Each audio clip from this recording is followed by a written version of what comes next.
What's up, YouTube fam? We live.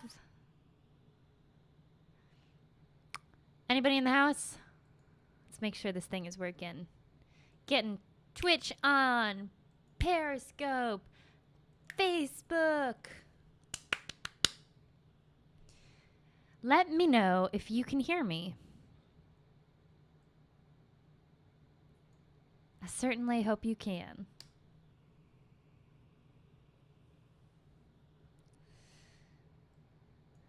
It's Thursday.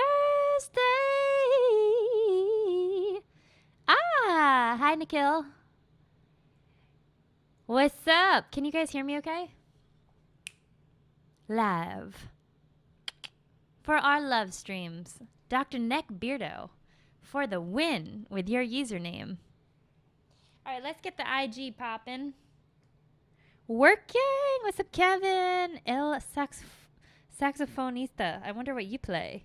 I have a feeling you play sax. Hi, Facebook fam. What's going on? How y'all doing? YouTube peeps, we did this love stream last week, and apologies because somebody forgot to press public, and somehow it ended up being like a private stream. But we are working. I'm going to get the chat going on. Where are you all tuned in from?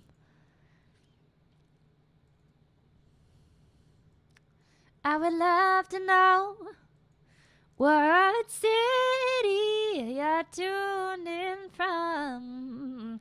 Where is home? Where is home for you? Where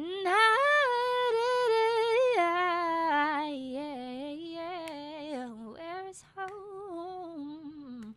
Where is home for you? Kind of like that. Where is home?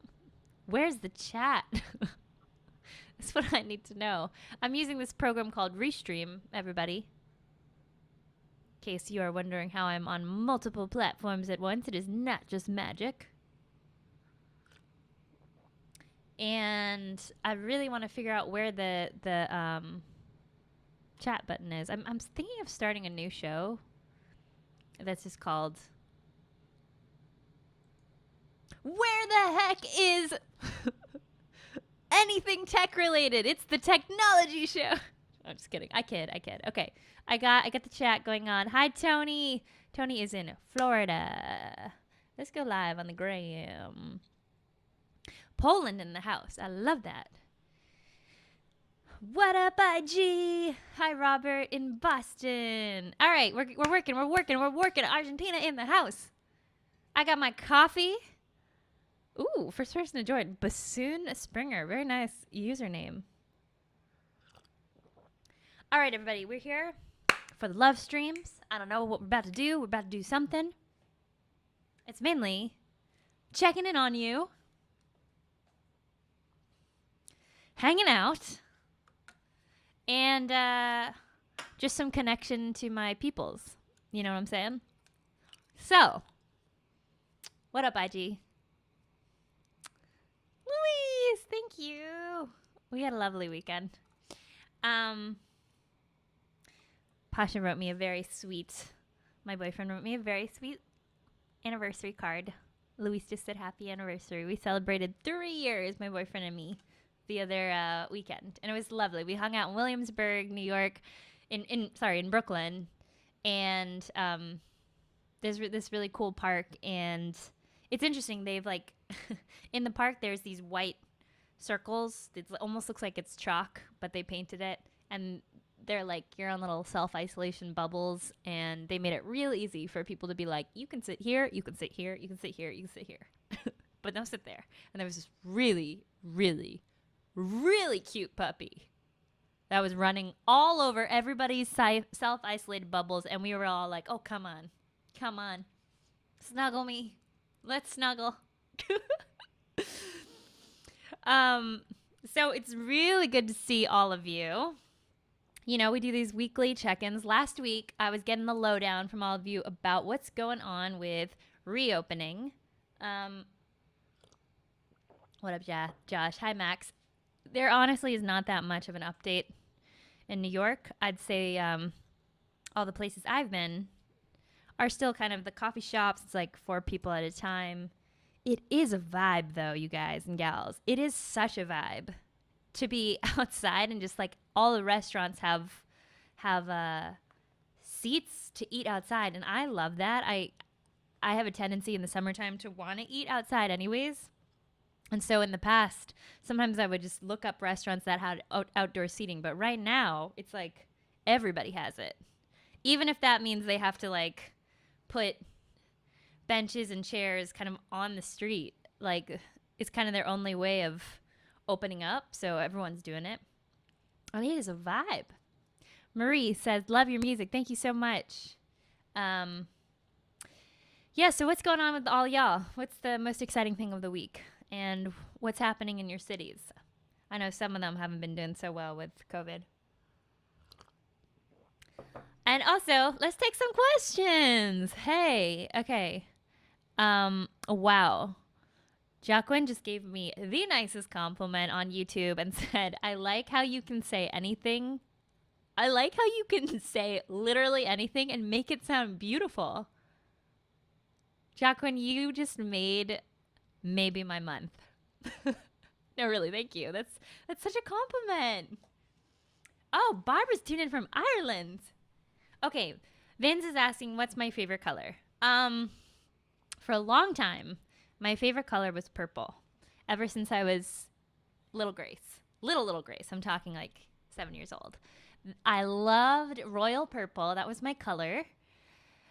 And I loved it so much that in the house that my parents built, the one that I grew up in, I got to pick my own colors in the room. So I picked purple. For the walls, I did like a violet. And I was on an expedition to find the perfect purple rug. This is one of my favorite things about our childhood home. That was like, if there was anything in my room that I was excited about, that I loved, that made it feel like home, it was this fuzzy purple rug. I remember we went to a bunch of different places, and I had to like step on the rugs because I love fuzzy, cuddly things, whether it's blankets or it makes me feel so good. So I had to find just the right texture, and sure enough, found that purple rug, and I loved it so much that sometimes I would just sleep on the ground. And that was a decision. Some mornings I would actually wake up and like half my body somehow got to the rug and I was all sprawled out. My parents would always laugh. I mean, take pictures. There's some really funny pictures. I am a tosser and turner when I'm in bed. So, but I think it was like that fuzzy rug just calling my name. You know what I mean? All right. So, my mom and dad are good. That's very sweet that Robert's asking. I talked to my dad earlier today. We were FaceTiming, and he was saying that he kind of wishes he could just go out and get an apple turnover and get in a little stir crazy, which I think I am too. But I was like, better safe than sorry, Dad. Better safe than sorry, Dad. But they're doing well. They're healthy and very grateful for that. Hey, Glenn, what up?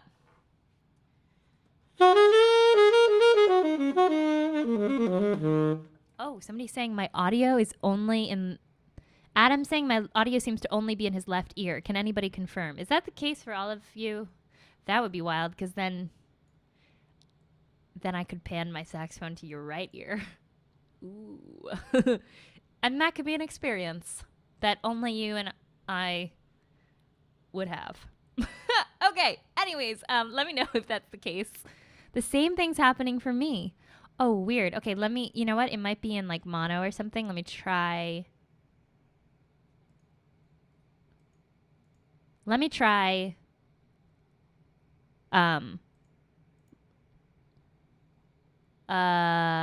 something else.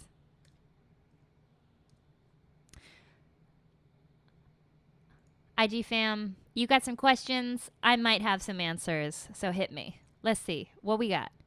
Is that working? Is that better? Am I in your right and left ear? Let me know. Got some questions coming in. Oh,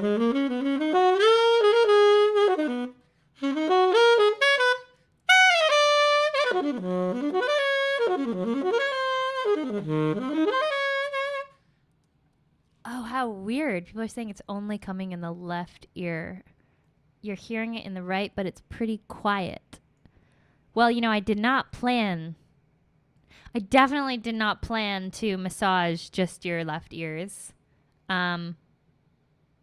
I wish I knew why. I could try a little panning thing and see if that does something different. I don't know. I am just... Okay, I'm going to pan you to the right. Does that make... But then you might only hear me in the right ear. How is that? No change. I think that was better. I didn't change the... Okay, I panned you all to the right, so let me know if that did anything. Only left. So weird. I don't know. Can you tell that through quarantine I have not become a better sound engineer? This is just... Also, I got a new computer, and it's like, stuff's been wonky. Kind of wonky.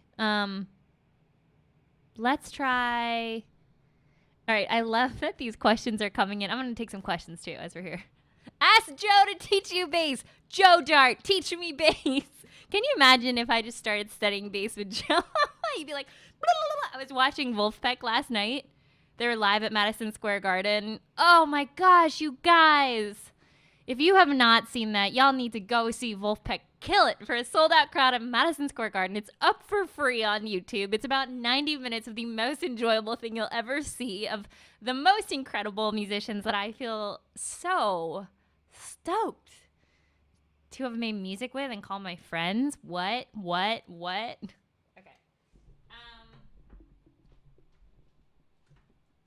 What? I was texting with Corey Wong the other day, being like, dude, the Fearless Flyer record is hot. It is hot. I'm going to try to unplug you. Let's try that. I really don't want to just be in your left ear. Wait, someone's saying YouTube's okay in Firefox. So weird. Left ear massage going on. Okay, so I haven't asked Joe Dart to teach me bass yet, but you guys will like this. Adam Neely. I just said that and all the hearts started going.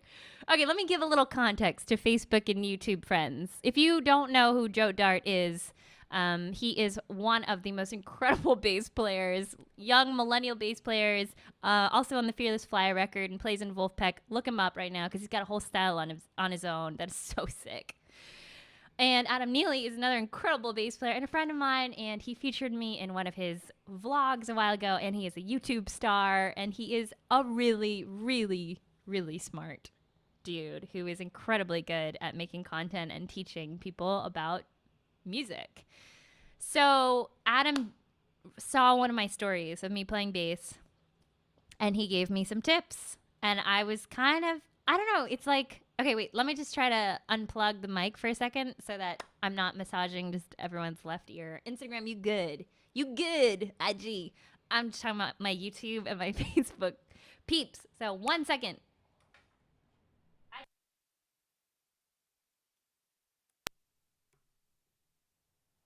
So yeah, Adam was like, he wrote back to one of my stories and he said, more push.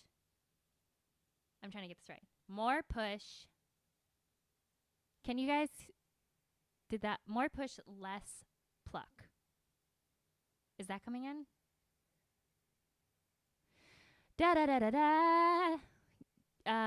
Facebook, YouTube, you guys hearing that? I put you in channel 2, thinking that might do the trick. But I also could be wrong. Am I in your right and left ear now? Changed you to a different channel. So, push, less pluck. Now it's the right ear. What? Why? I don't get it. Does anyone have a suggestion for me? You sound like you're in a can. That's not good. It's delayed a little bit. I think I know why it's delayed on Instagram. I should put my headphones on. Now the left is only in Firefox. I am so confused. Can you play both channels? Well, I only have one. I have one XLR. Let's try a different mic. Let's try a different mic. Let's try a different mic. Let me just tell you all that I am incredibly giddy at the fact that I'm getting questions that say, how's your bass playing? I love that. It's slow, but it's really fun. I'm going to try to move to the... Might as well give a little lowdown. So this is the Audio Technica mic that I got from the John Lennon Songwriting Contest, and it sounds pretty good. Let's see if that does the trick.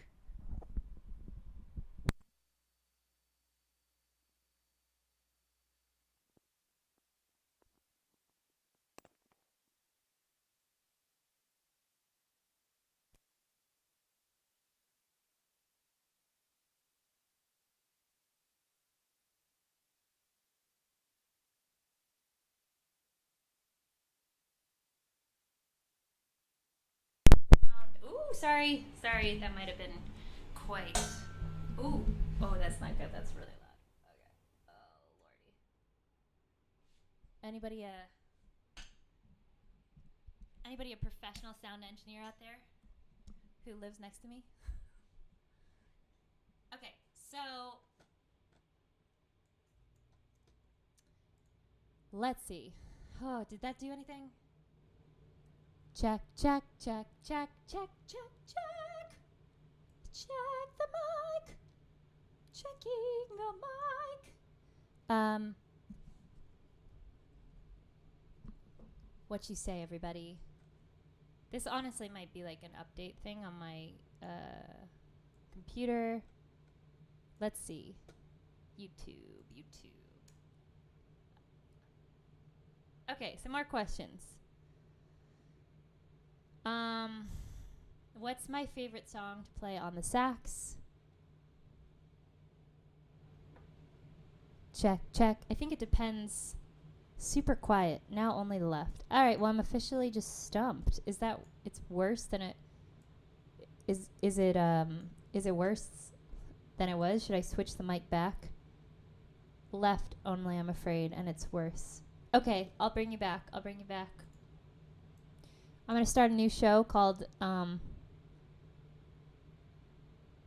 Technology Hacks with Grace as she tries.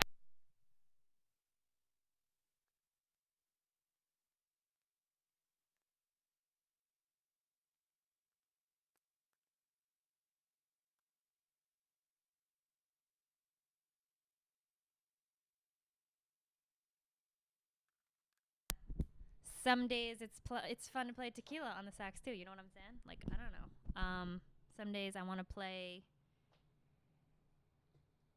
Lee Conan's song. Some days I want to play John Mayer songs. Some days I want to play Grace Kelly songs. Some days, I don't want to play any songs.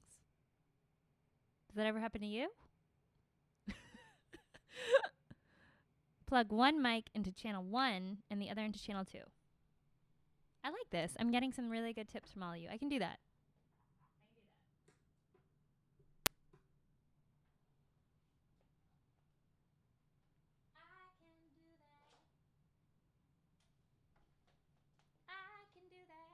I'm going to give you a multi-stereo kind of experience.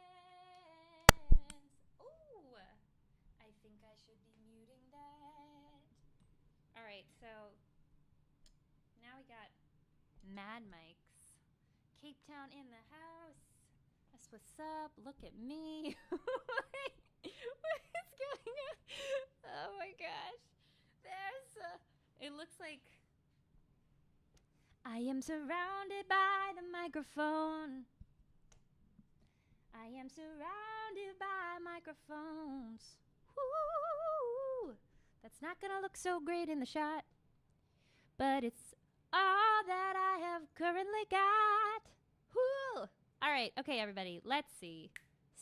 Is that check? Check. Is that any better? I feel like, do you know when you have a headgear? That's what I feel like right now. Check. But, you know, it might be a little bit better.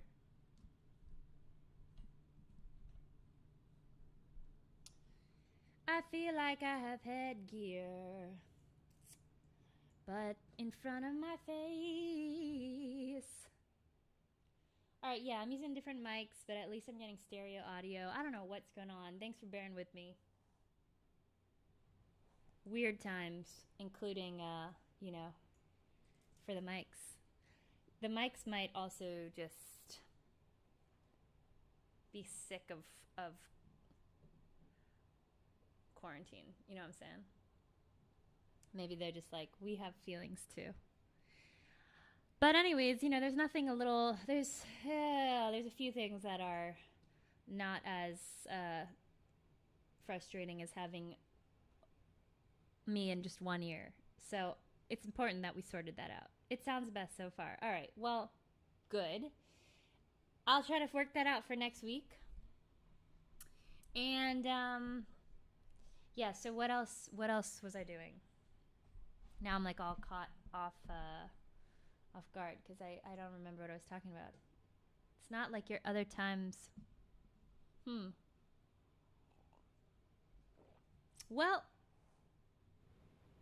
alternatively, you can all tune into Instagram, where I think the sound is probably totally cool.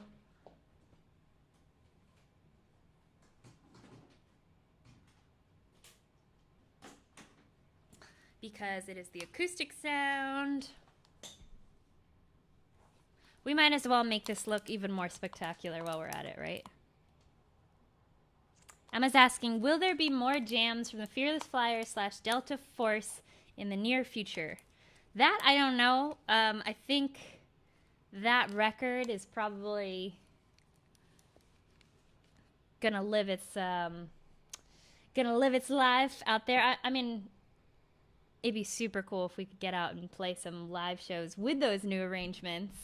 I think that was maybe, I don't know, maybe the hope. But I can say I would definitely be in favor of the Delta Force doing more with Fearless Flyers because I had such a good time. And I think it sounds baller.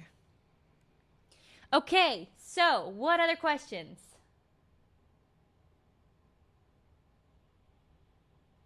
Got a lot of saxophone questions, which is fantastic. I'm gonna take note of those questions because I'm actually thinking of just doing a. Can you hear that? Oh, good lord. Sorry, people are like, ugh. I'm thinking of doing a separate live stream, maybe where I bring on some friends in the near future, to just nerd out about sax stuff. And if that sounds cool to you, give a heart. Say, yeah. Woo!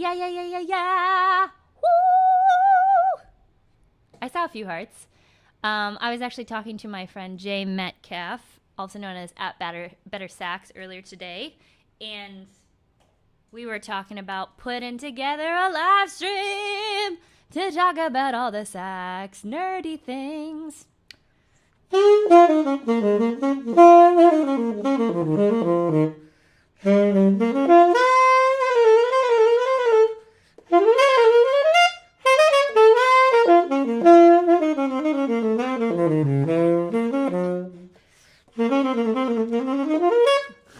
I like this. Someone on Twitch said, just get a news conference style podium with 30 mics.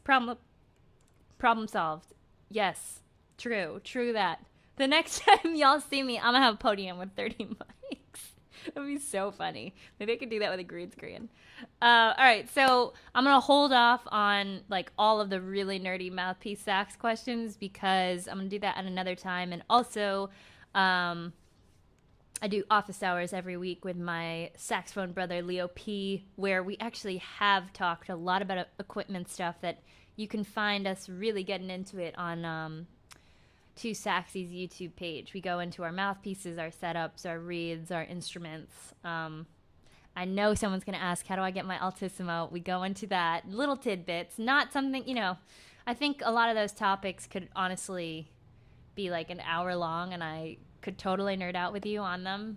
It's hard to teach someone how to do altissimo in 2 minutes. It's a lot of practicing that's involved, you know what I mean? All right, so any other questions? Someone's saying, where is my favorite place to vacation? So I have never been to Costa Rica. Have you? I really want to go. That is like, I don't know, it's just on my mind so much. I think I'm ready for like a setting change. And I keep crapping out on Instagram. Sorry. A setting change. Woo! This is a nice loop on Logic. Costa Rica has my name, calls my name. Oh. Costa Rica calls my name for my next vacation. Honestly, I haven't really taken vacations. It's a kind of a new idea to me, but I think that some traveling where I'm just soaking in the scenery and the people and the stuff is a whole different experience than touring, because touring is very much like going somewhere to perform. I got like my work hat on, and even though I love performing so much, I just like can't seem to be in the same frame of mind as if I'm just like traveling somewhere for fun. Makes sense, right? Like I got to think about feeling good that night and performing and eating a certain way and like not, drinking in the middle of the day. Stuff like that. So I do like the idea of traveling somewhere. I think I'm getting really antsy being in the same place for so long. So I've been saying to my boyfriend, I'm like, let's go take a trip. Let's go to Newport, Rhode Island for the weekend. And then we don't do it. Not because we don't want to, just because we've been working so much. And I love to work because I love what I do. But I think I just have to like schedule it in the calendar. And I think the next place would be to go to Costa Rica because I want to go hang out with the monkeys. And I really feel like I just love the colors. And I think I would just love it. I'm curious to hear if you've been and what you loved about it. I'm not going to read that comment out loud. Oh, okay. Okay. Y'all just going at it. Okay, how's the bass playing going? I'm so sorry, IG. This is like, it keeps pausing. I don't know what the heck's going on. Gosh darn, technology's not on my side today. IG just keeps like pausing. I'm gonna reboot you. Because that's no fun either. Grace in your left ear, Grace in and out. It's just like, we want stuff to be right. Okay, so other questions. What mouthpiece do I use on my soprano? That is a Van Doren, I think it's part of their Jazz V16 line. Very similar to the alto setup that I have. It keeps pausing. I don't know what's going on. That's so weird. All right, so Tony, the photo you posted earlier, is that the view from where I live? Yeah, it's my balcony, and it's very, it's lovely to go outside and still be social distance and look at New York City. Yeah, totally. I love the view. How is the bass going? Bass is good. I'll show you.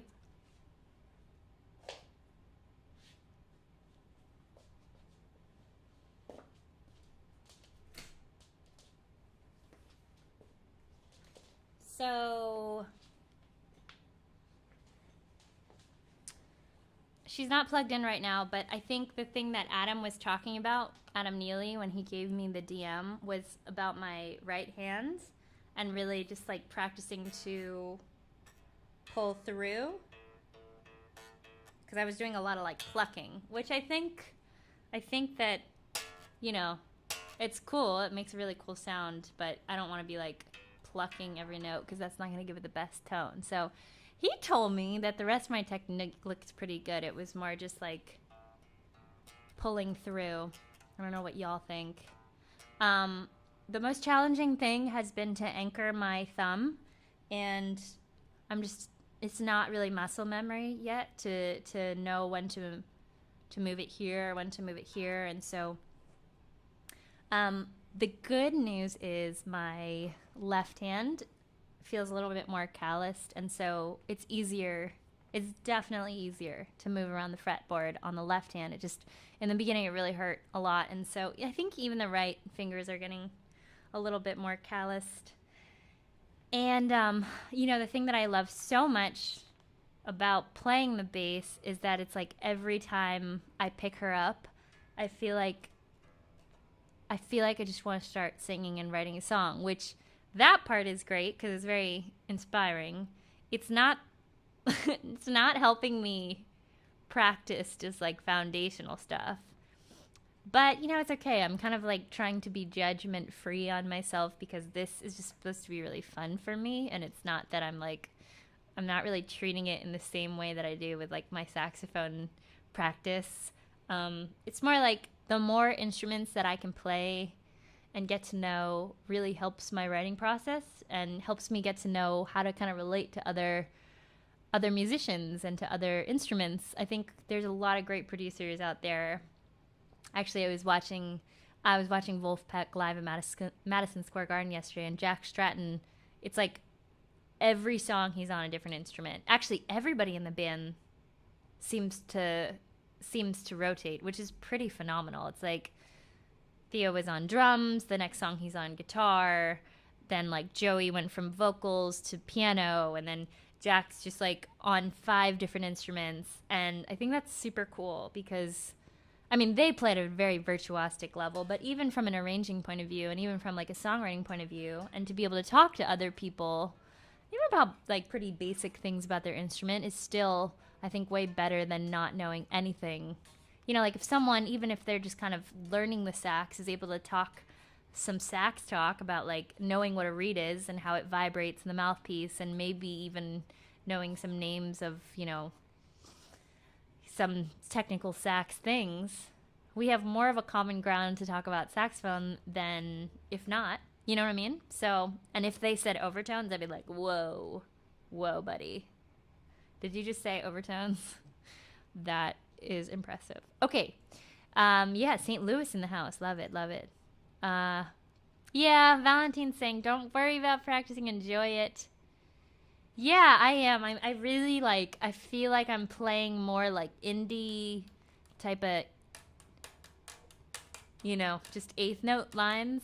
And that makes me sing a certain way. I've been loving singing and playing because I just can't do that when I play the sax. But I'm always singing in my head when I play the sax. So it feels that part feels natural.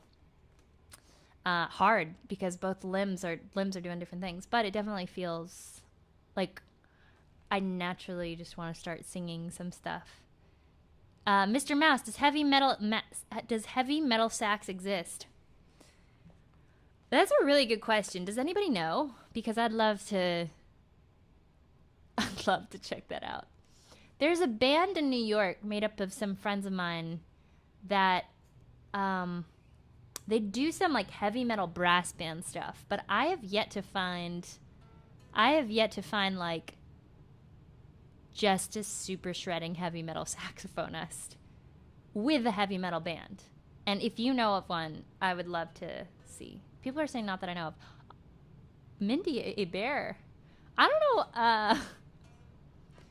Mindy, I think, is, in my opinion, definitely more bluesy and pop sax, but she probably could super get down with a metal band. I think if you took a lot of saxophonists and put them with a metal band, maybe we should just do that. Should we just take a bunch of saxophonists, like some of our favorite saxophonists, and have a metal house band? I think that would be really cool, actually. I'm very curious what would happen. Because I would love to hear, like, bebop shredding sax over, like... That'd be awesome. Meet your house band for today.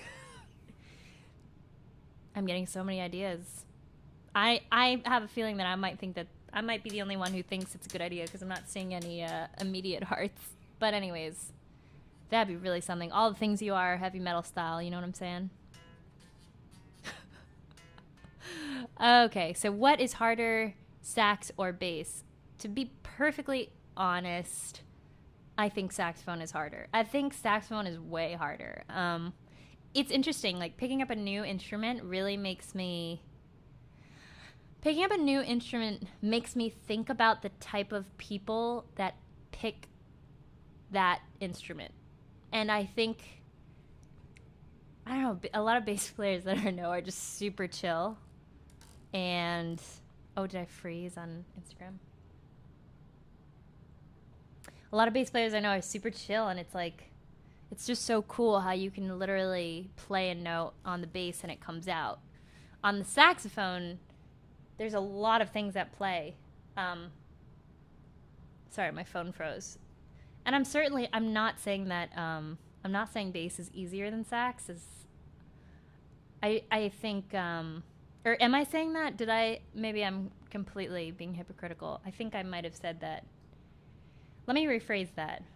I think bass is easier to start out with than sax. And I think it's literally because you can pluck a note and it will come out. Same thing with piano. With saxophone, you got to put on the reed. You got to have a mouthpiece. You got to, like, know how to use your lungs. And then the other thing that's different is here you can do very, like, shape-oriented things, and you know that this is going to be a fifth or this is going to be an octave, and you can move that around the fretboard.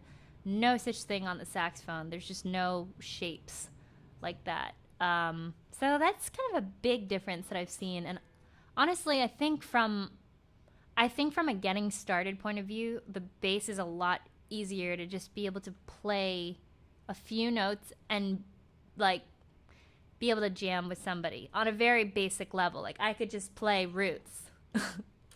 And I guess you could play roots on saxophone jamming with someone, but it doesn't have the same effect. I think you can play roots on the bass and it can sound really good. And you can also put effects on it and it'll sound really cool, which you can also do on sax. But I always recommend that people are able to have a good sound starting out on the sax. And there's a lot of other things that it's like you really have to produce a good tone on the saxophone and work hard at that. And it has a lot to do with throat positioning, which in itself is, you know, a little bit more challenging to maybe get accustomed to those muscles.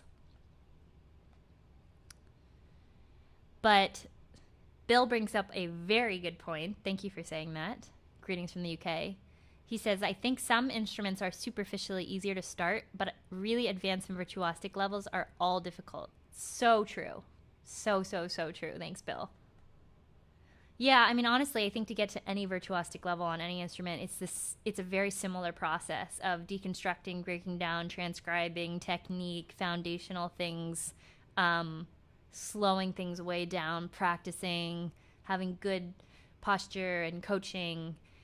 And once you get to that place, you know, everything, like Bill's saying, everything has, I'm not even going to say everything's hard. Everything just has its challenges. But but if you're open to that and open to that learning process, those can be really fun challenges. Something I've been noticing that I think is very interesting is, and this might just be like, I'm just talking out loud here, and maybe I'm going to get in trouble for it, but I think this is the internet thing. It is very easy to just search anything and find an answer on Google, right? Like, I do that all the time. I'm probably going to do that after to figure out what the heck happened with the microphone. But I feel like it's almost created this like anxiety. I'm just noticing this among some saxophone students, and like as I've been watching some other lessons and workshops, I think it's created a bit of anxiety of like, am I doing this right? And with the idea being that there's only one way to do it. And there's some things in technique and posture that there's like a best practice way to do it, and that is great to research. But I'm talking more about when it comes to improv. It seems like people are like, when do I do this and why do I do this? Like it's a hard rule. But there are no hard rules. I mean, really, if you play anything confidently or sing anything confidently, and like even if it was a squeak, you can make it a thing. And now case in point. Not that that sounded good, but I could commit to it. So it's just interesting to me that there's like almost, I think, this built-in anxiety of like information overload. And I feel it too, because, you know, we all kind of want to just know the right path to go down with music and or anything you're learning, and know that the time that you're putting in is going to help you get better at that thing. But I think there is also this really amazing, and I'd love to hear your thoughts on this, but it's an amazing journey to just like make sound and have fun and enjoy that sound, and like, you know, make up your own songs and make your own little goals within that, and your own assignments, without it being this super rigid thing. And I know there's a time and a place for all of that, but I've just been thinking about that a lot this week, as I've been seeing a lot of questions arise that are like very, do I do this when this happens, and when should I do that, and why? And there's no hard rule, you know. But anyways, weigh in if you are if you got some thoughts on that. Oh my gosh, somebody just wrote a comment. I love this. Dream Team: Adam Neely, Paul Davids, Grace Kelly, Leo P, Two Set, Davey 504, and Larnell. Larnell, drummer, right? Oh my God, he's so killing. Davey 504. So 2 bass players. I'm actually not familiar with Paul Davids. I don't know who that is. I gotta look him up. But that would be a very interesting session. Larnell has this fantastic YouTube video. Larnell Lewis, right? Is that his last name? Am I messing that up? I'm really bad at names. Drummer who plays in Snarky Puppy. He's got his own music out.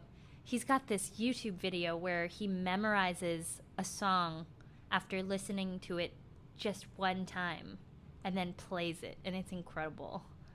And he like walks you through the process. He's like, and it's a complicated song. It's got like hits and stuff, and he doesn't write anything down. He's just like, yep, hit, okay, hit, yep, A section, up, B. He doesn't talk like this. B's, yep, okay, cool, let's do a take. And he just like absolutely nails it. I'm like, what? What? I was just watching a Davey 504 video the other day. I'm a fan of his. I think he's really talented on the bass, but he's also an amazing content creator, and his videos are so well done, and you want to watch to the end because he's got this great story. Did you guys see the one where he's having that bass battle with the girl? That was so funny. I had to watch to the end because I just did not. I'm not gonna give it away. I just did not see the end coming.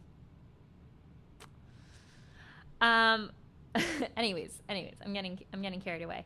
So yeah, this is cool. We're having a little musical conversation, and people are saying improv comes from breaking the rules. That's true. There are no hard and fast rules, only quick and difficult ones. Yeah, I mean, I think it's great to learn, if you want to call, you know, your theory and scales, that is the rules. And you want to learn that first before you break them, because if you don't know the rules at all, then you might not be able to play in that musical setting. But yeah, from there, it's like expression, baby. You know what I'm saying? I like how I'm just still, it feels nice to just play. I know you can't hear it, but the first time I got to meet Sting, which, by the way, he put on, this was like years ago, because my past vocal teacher used to tour with Sting. She's an amazing vocalist by the name of Jo Lowry. Check out her music, everybody. She taught me so much about the voice and the anatomy of the voice.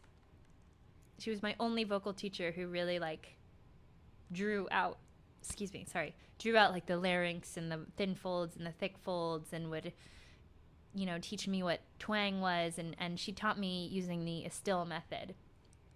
Also a really cool vocal technique. And so anyways, got to go backstage and meet Sting years ago. And it was crazy. I'm such a huge fan of his.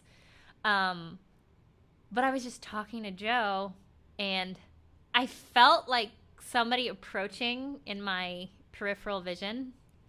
But I don't know. I was having a conversation, so I didn't like look over. But sure enough, it was just like Sting walked into our circle, just warming up on the bass. And it was just so wild because, I don't know, I was just like, oh my God, I really got starstruck. Doesn't really happen a lot, but it definitely did. I think I was so just kind of like, oh my God, is that Sting? And then it was wild because it was like he was just joining our conversation. He's like, yeah, Joe's amazing. Just like warming up. Be like, what's up? What's up? I'm just like, what's up, Sting? What's up?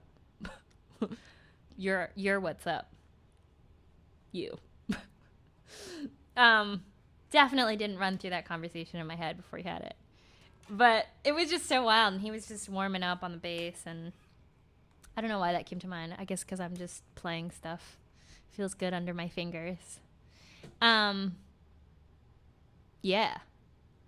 All right, so, wow, people are still here. I don't know. I'm just talking at this point. Maybe you have, like, 5 tabs open right now. Okay. I'm going to put this down.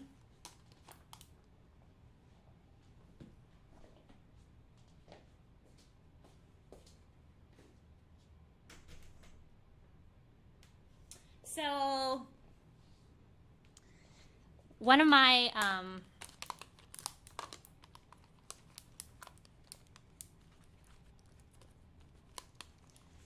favorite finds from this week is this. It's called the Kiba ball, but there's plenty of different massage balls out there. Absolute game changer. This is not endorsed by Kiba. This is not endorsed by a $5 ball. No, this is just like such a game changer. So for any of you, actually curious, does anybody who plays an instrument have any type of pain, like physical pain that comes from that instrument, like chronic physical pain? Because I know for me, I see some hearts. And this is cool that we're, you know, like, I think this isn't really talked enough about, like, physical health and well-being for, you know, for musicians, but also for non-musicians too. Like, just self-care. I haven't been the best at that, so, well, I've been a lot better for mental self-care, but physically, you know, I'd kind of always go to a chiropractor or to a massage therapist to work out, like, and an acupuncturist to work out, like, very specific parts of my body that always tend to hurt just due to physical repetition. And for the sax, that really ends up being like scalene muscles, neck, shoulder blade. And I think it makes a lot of sense. It's like when we hold the sax, there's all these muscles that are locking up in our shoulders and actually like in our armpits too. And I think every instrument probably has this thing. But anyways, this thing is the shiznit. So basically, after I work out and do some arm stuff, I put this on the floor, and I literally roll all over on those areas. It feels so good. And I kind of get to do, like, my own trigger point release using this. I don't know why it's taken me so long to just get a massage ball. But, yeah, I just feel so much better. And I mean that like chronic place feels really much better. So wow, Liz said I would love to write you into my television scripts. Please do. That sounds cool. So anyways, I really this has been like the new find of the week that I'm like, yes. And you can do it all over, like your, actually it even feels really good on the neck, even if you apply just like a little bit of pressure with your hand. Because this whole area, I don't know, any of my sax friends in the house, is This stuff's really tender and sore. And I think it's because we're like huffing and puffing and like you might not even realize it. If you play sax, and if you play sax a lot, chances are a lot of your muscles are really tight here. I was talking about this with a friend the other day who was saying he got a sports massage and he was like, oh my God, it was amazing. He's like, it was so good. But the therapist was all up here and he's like, it hurt like hell. And I'm like, yeah, dude, this stuff gets so tight. So I've been doing these a little bit, and also we have a Theragun, which is like a super heavy duty like pulsation tool, and kind of just run that along my back, and that's been feeling great. So anyways, little tip for any of you who are like me and have some of those just places that won't release, just really All right, so anyways, you know, I don't know, do you guys enjoy this of just like a little hang time? I love hearing from you. I get a little self-conscious because I'm like not performing right now, but my idea for this live stream is just to like hang out. And I think the performer part of me is always so used to being like, chill. But this is chill, super chill. And I like the idea because you like the idea of doing like a sax nerd out session thing. I think that's going to happen. So, Dan's saying this is cool. Cool, man. I'm glad to hear it. This is cool for me, too. Oh, good. All right, so like 3 people said they enjoy it. So then it's totally worth continuing to do. Oh, Chris. What's up, Chris? Nice. Yeah, I was just like, you know, I think it's really cool for us to all have this time to just like share what we've been, I don't know, like content we've been digging and what we've been doing. It's just really weird with with like isolation still. So I have been intaking many more podcasts and YouTube videos and probably on social media way more than I need to be. And when I say need, way more than I want to be. Like literally earlier today, I don't know if this happens to all of you, but I was on social media to just do a bunch of posting because I do all my own posts and I, you know, answer all the DMs and stuff. I haven't been the best at it lately, but that is me. And it will continue to stay that way because I want you to know that's me. Man, though, I just like, I hit a wall. I like started to feel a little nauseous and I was like, I think I'm just staring at the screen too much. Has that ever happened to you? It was weird. I was like, I need to go outside. I literally was like, put the phone down, like turn off all screens, take a book, go outside and get some food. And it was really helpful because I was like, oh, it was weird. I go through these phases. Sometimes I'm like super pumped up and I'm just want to watch all the stuff and like comment back to everybody. And then sometimes I'm really tired and I just want to take naps and demotivated. And then sometimes I get like a burst of energy and I'm like, let's go. 6 new projects. Let's go. Do you know what I mean? It's just like, oh, it's really weird. I think that when I'm performing live, I'm like in a performer's mindset. So whether I'm tired or not, I'm like, let's go. Show tonight. Let's go. Muscle through. All right. Like eating healthy, doing the thing, gonna entertain people tonight. Woo! But at home, I'm like, all right, let's go. Like computer. Let's go. Sorry. I just think it's really funny. Just like, comments. I'm pretty pumped up right now just because you're here and I have coffee. It's just a lot harder to be like, comments, live stream. But I appreciate all of you. I appreciate when you do comment. I actually do get pumped up. It's more like when I'm just like editing videos. I'm like,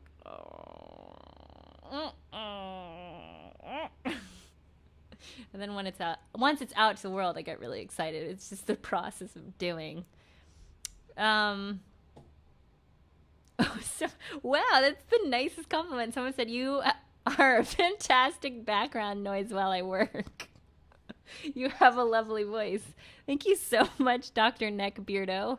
These are just compliments I didn't see coming, and I'm really happy to be your voice. Your voice right now. It's the Grace voice. Bye, Robert. Thanks for tuning in. I'm going to bounce out soon, too. But I love hanging out with all of you. Also, question. Oh, my God. It's almost been an hour. That flew by. Question for all of you. Somebody saying I'd be down for subreddit. Oh, cool. What's someone said it's nasty? What's nasty? I don't know. Okay, so question for you. I have been really pumped up about learning a lot of stuff, learning a lot of musical stuff this week. I've actually been an attendee on Chad Lefkowitz Brown Virtual Jazz Week, which is going on right now. He's been holding like 5 classes a day. Adam Neely did a really awesome workshop the other day. And I love it. I'm in the learner's mindset. I can't get enough. And I'm also in the teacher's mindset, because as I'm learning, I'm also like, all right, putting together the things of how I teach. And so I am really torn about my next online workshop topic. So help me out here. I got 2 topics that I feel really excited to teach. One of them is songwriting, where we would explore how to find inspiration for your song. We talk about overcoming writer's block. I'd give you some exercises for song starters, and we'd look at some of my songs, both my singer-songwriter ones, like Feels Like Home, and some of my jazz instrumental songs, and deconstruct them and talk about the different techniques for writing, whether it's a singer-songwriter song or an instrumental song, because there are overlapping techniques, and there are also different mindsets for writing. So that's option 1, songwriting. Option 2 would be for jazz vocabulary. That would be jazz language, diving into guide tones and melodic playing. And so in that one, I basically walk you through my thoughts on using guide tones. I have some exercises for how you can start really practicing guide tones, which to me is like the olive oil in your dish. It's everywhere.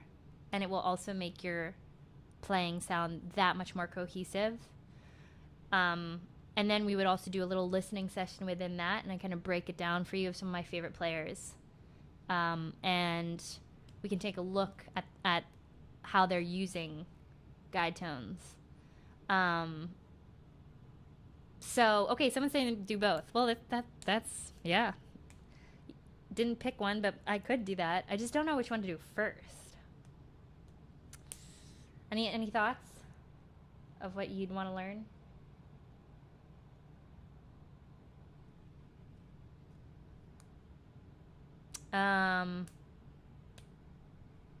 Someone's saying, oh no, both are great.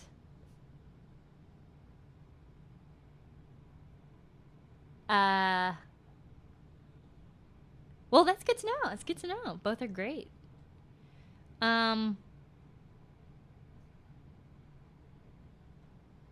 Rick says songwriting. Jazz vocals is good. Could build it on songwriting. Mike. Hey, what's up, Mike? Both. Cool. All right. Good to know.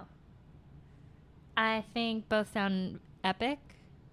It's hard, but I think you should start with a second. So guide tones. What up, George? Jazz vocab sounds interesting, but both sound good. Okay. That's good to know. Chris is saying, how much do the workshops cost? That's a good question. I think it would be between like $50, $60, and that would be like a 2-hour workshop where I'd give you a lot of exercises. Does that sound good to you? It's so funny. Like, you know how you usually have like a talk with one person that's like, what's your price? I'm just having a talk with a lot of people.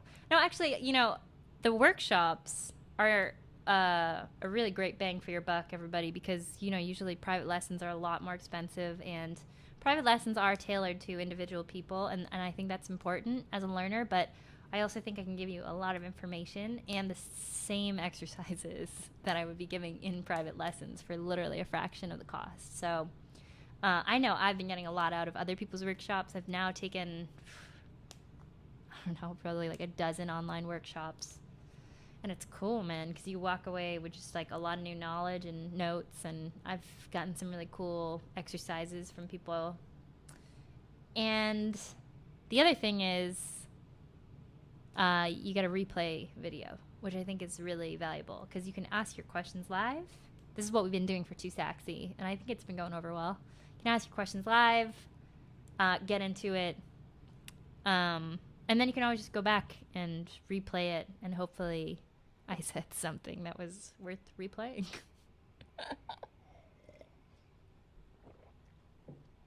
John saying both sound fascinating and could be developed beyond one-shots. Yeah, actually I've been working on a lot of curriculum stuff lately, and it's been cool. It's like digging into this well of music, and I feel really, really fortunate that I got to study with some of the most incredible saxophone legends, and I'm going to say sax legends from my point of view and from the world's point of view, but really like personal heroes. Lee Conant's, rest in peace, Phil Woods, Frank Morgan, and there's a lot of stuff that they taught me that I just feel like this just really changed my playing and my perspective of how to approach improv. And it's not anything that you could learn in a book, and it's not anything you could learn on YouTube. And it's been really nice to have this time to kind of think about a lot of the great lessons that I've learned from my mentors and in music, and then figure out how to teach you with my spin on it, because I've also been discovering a lot of things, as I go.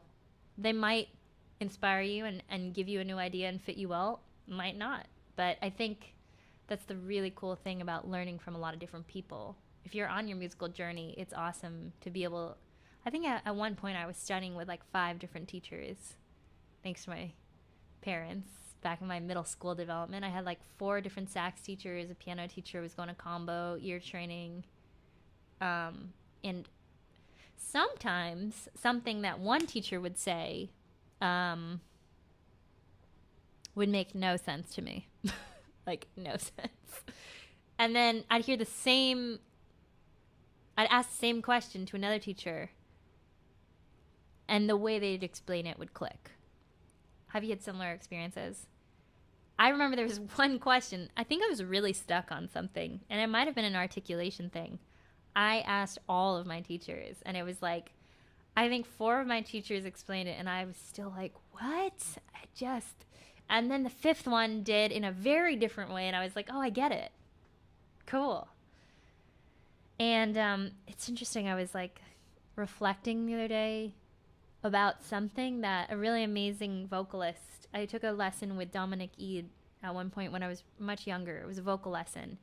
And the things she said were so over my head at the time. Like, I mean, she teaches at the New England Conservatory and is such a brilliant vocalist, and I think I was like 12 or something when I took one lesson from her. I was so confused. But now, like 15 years later, 16 years later, I actually still remember what she said, and I get it. It's so wild. And I'm like, I feel like I hear people talk about that, of like, simmering on a concept or a musical thing and then like getting it way later. And I'm always like, yeah, that sounds magical. That's never happened to me. But I realized, I was like, oh, I totally get what she's saying now. And I'm really glad she said it to me back then, even though I had no idea what she was talking about. But now it's like, I think about that concept quite a lot. Do you want to know what are you curious what she taught me? So it's basically like the idea. I think I was going in thinking that it was going to be a technical vocal exercise. Sorry, I thought going in it was going to be like a technical vocal lesson, but she went really philosophical on me, and just started talking about like the transcription process, but for vocalists. And she's like, even if you, I'm totally, I think, phrasing this, not exactly how she said it, but this is how I took it. The idea of like you can transcribe someone like Ray Charles singing, and you literally couldn't mimic his voice, but you can take all of, you can take all the tiny nuances that he sings with and really zone into that and just deconstruct that and take it apart and then put that into your singing. It's just when I was initially studying with her, I kind of barely knew the technique of even what the voice could do for jazz singing. So that was like really beyond my head to know how to go about the transcription journey. But now I get it. And I haven't done it in that capacity with singers. But I feel like it really changed my ears, because even hearing what she said back then will have me listening to people in a very different way. Do you know what I mean? Anyone have a similar experience? Someone saying, are these live streams podcasts? No, they're just live. But, I've actually been thinking about that. I'm like, maybe I should make some of these content podcasts, especially if I'm like doing some future stuff with some guests. Probably podcasts are a great way to...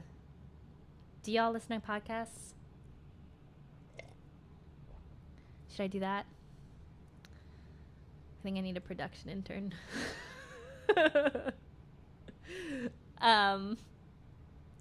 Anyway, so that's just some things I've been thinking about. I've been taking... As I've been in like this very learner's mentality, I've also been loving watching performances online and watching people's body language, because I think that says so much as a performer. And you can look at it in a very similar way as, when people are... Last night when I was watching Vulfpeck, like there are some very, very awesome musical moments that happen, and Chris Thiele comes out, man, he's like loose as jello. So cool. And I mean, that's a huge stage, right? And it's like a sold out crowd, but I was just like kind of amazed how he was playing the mandolin. He was just really moving like jello. And then at some point him and Dave Koz were playing a more and more intense musical line, and it's like, oh, it's so good. Chris Thiele started to play eighth notes and build it up as Koz held out a long note. And then it was like, as Chris Thiele was playing to the top of his fretboard, he just like leaned back and then did something physically as he hit that, and Koz was playing the note, and I was just like, yes! Which the whole audience did too. The audience did it real time. I also cannot believe that this is so lit. Jack Stratton, one of the producer and band members and manager of that band, his mom comes out at like 25 minutes and does a meditation. It was like, and everybody's it's not just a meditation. She's doing like a very specific, it's a tapping method. And she's like getting everyone to tap and stretch, and everyone's doing it. So cool. I'm like, is this real? They're all just like, that's great. It's actually a tapping method that I had learned too. Mom, you know that one. You gotta watch that, Mom. You will get such a kick out of it. I think it's just called the tapping method. Anyways, all right, okay, all right. Okay, my loves, it's that time. Thank you so much for joining. Good to know y'all like your podcast. Maybe this will turn into a future podcast. And I hope you guys have a fantastic 4th of July weekend. Shout out to my mom, whose birthday is in a couple days. Everybody give her some birthday love.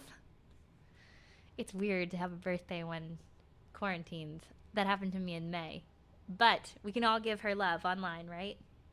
Happy almost birthday, Mom. And yeah, be safe, be well.